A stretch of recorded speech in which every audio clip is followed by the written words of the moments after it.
So I was walking through Michael's the other day and I saw this super cute ghost painting in their fall decor section. Adorable, right? But when I looked at the price tag, it was $70. $70. My first thought was, nope, I can totally recreate this myself on a budget. So in this video, I'm showing you exactly how I turned that pricey decor inspo piece into a DIY ghost painting dupe using affordable supplies you can grab at places like Dollar Tree, or you can find even in your home. So first things first, we need kind of like a spatula type thing.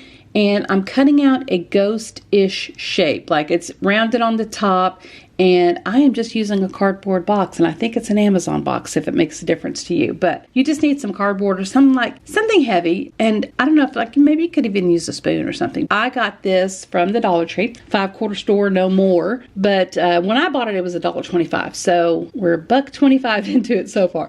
And it's just a plain white canvas. I did an 8x10, and I also did a 5x7 version of this. And we need to paint the background black because that's what the inspo piece was, and I'm just using black craft paint, and I don't know which kind of paint it was, but it's just black craft paint. That doesn't really matter. I was going to use that joint compound, but that was all dried out.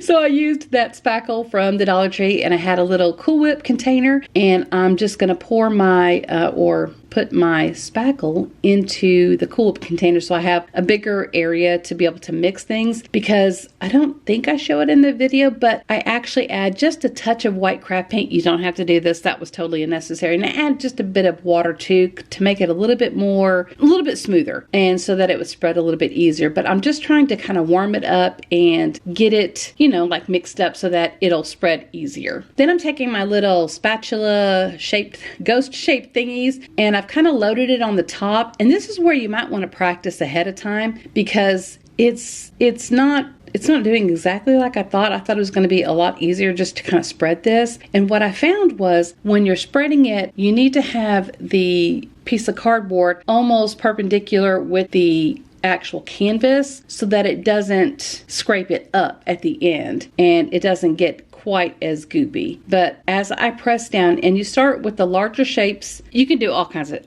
different sizes if you want to. I think I just do like 2 different sizes, but you start at the top and then work your way down because you're going to be layering the ghost on. And this is basically it.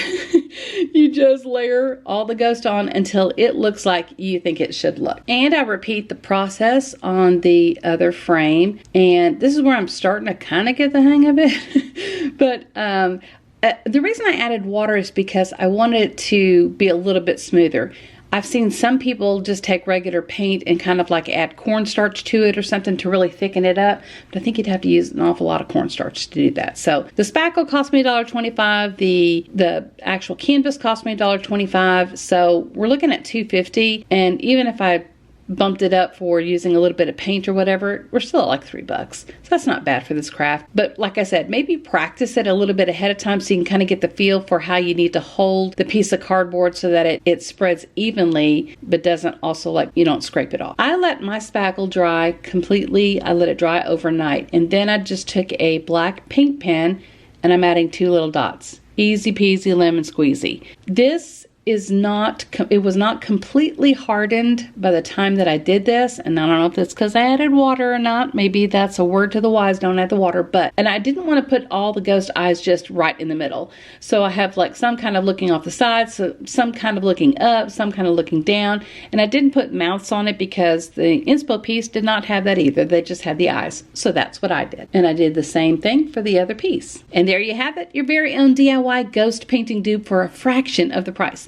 I love finding ways to make trendy seasonal decor budget-friendly and beginner-friendly, and I hope this inspired you to try it too. And if you want more watercolor tutorials, DIY crafts, and creative budget hacks, make sure to hit that follow button. And hey, if you want to follow me on social media, my handle is OurGrayHouse, but just don't follow me in real life though, because that's creepy. Bye!